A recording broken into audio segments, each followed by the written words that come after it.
What if everything you owned could be measured in a single coin?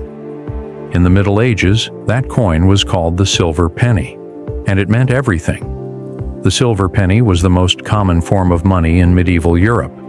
It wasn't fancy or rare, but it was the currency of daily life.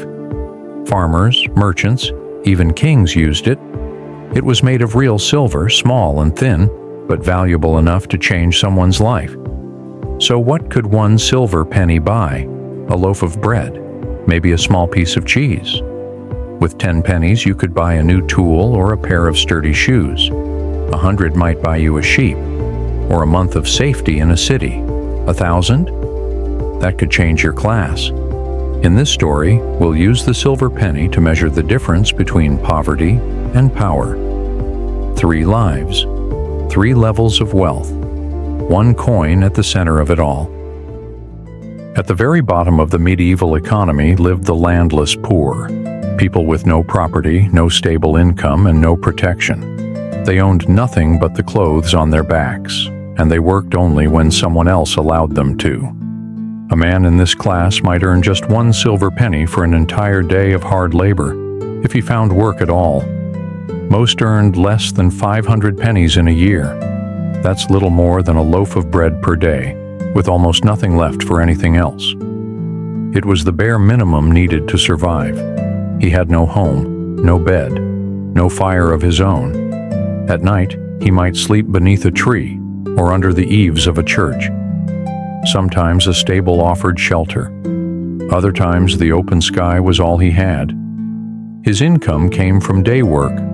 When he was lucky, a farmer might need help with the harvest, or a merchant might offer a few coins to unload goods at the market.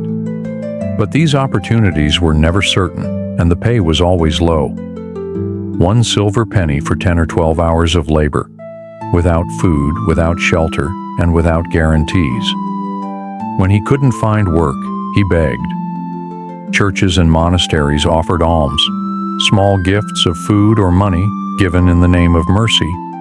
A bowl of soup, a crust of bread, or a single coin might make the difference between hunger and survival. With so little, he could afford almost nothing. Bread was a luxury, meat was rare, clothing was secondhand, patched and worn until it fell apart. He had no tools, no furniture, and no possessions beyond what he could carry. And yet, he endured. He moved from village to village, hoping for better luck. Some days, a single penny in his hand gave him just enough to keep going, to eat, to rest, and to try again tomorrow. In the middle tier of medieval society stood the skilled tradesmen, men who worked with their hands but owned their tools and earned enough to support a household. Among them, the village blacksmith held a special place. A competent smith could earn between 1,000 and 1,500 silver pennies per year, more than double what a landless laborer made. He didn't work for scraps. He charged for service, set prices, and often worked on commission. Horses needed shoes, tools broke, locks rusted. In every season there was work. Unlike the poor, the blacksmith had stability. He owned a small workshop, often attached to his home.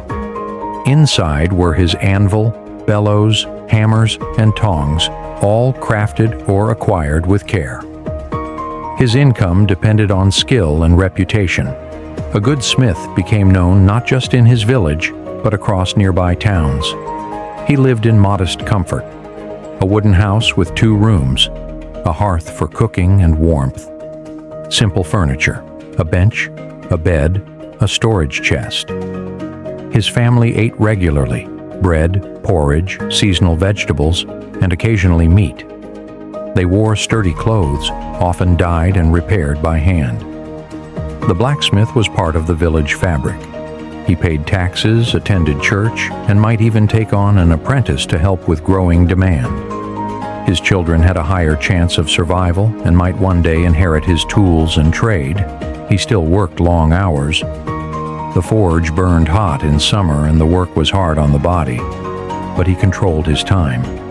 He wasn't begging for work, others came to him. He could afford small luxuries, a second cloak for winter, a better meal at a festival, or perhaps a silver ring for his wife. He was not rich, but he was secure, and in the uncertain world of the Middle Ages, that was more than many could say. At the top of the medieval world stood the king, not a worker, not a merchant, but a ruler by birth and divine right. His wealth was not measured in wages, but in ownership, and by that measure he possessed more than anyone else in his realm. A king had no salary. His wealth came from land, taxes, trade duties, and the spoils of war. Every field farmed by a peasant, every market held in a town, and every toll paid on a road sent silver into his treasury. Historians estimate that a medieval king could control the equivalent of 500,000 silver pennies per year, or more. He owned entire cities, castles, rivers, forests filled with game, mines filled with iron, salt, and even gold. His income was so vast, it wasn't counted in coins, it was counted in estates, harvests, and armies. The king lived surrounded by grandeur. Thick stone walls protected his halls. Velvet and fur warmed his chambers. Meals were served in silver dishes, often with dozens of courses. Meat was common. Wine flowed freely.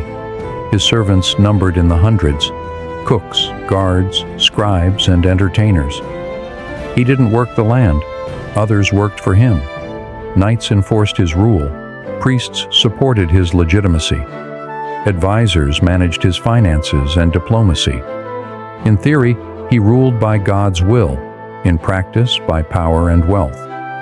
His days were filled with politics, ceremony, and decisions. Some kings fought in wars. Others stayed behind thick walls. But all of them had the means to shape their world. Where the poor hoped for a coin and the craftsman worked for each one he earned, the king had wealth that moved kingdoms. And yet, even a king was not free from risk. A failed harvest, a rebellion, or a war could drain the royal treasury. Power brought enemies. Gold brought ambition. But in terms of wealth, no one in the Middle Ages stood higher than a king. From the man who owned nothing, to the craftsman who built his own life, to the king who ruled over thousands, the silver penny told a different story in every hand it touched. If you enjoyed this calm historical journey, don't forget to like the video and subscribe to the channel. It helps more than you know, and it lets us keep making stories like this for you. If you want to know how people got rich in the Middle Ages, then watch the video that is shown on screen next. Thank you for watching, and see you in the next story.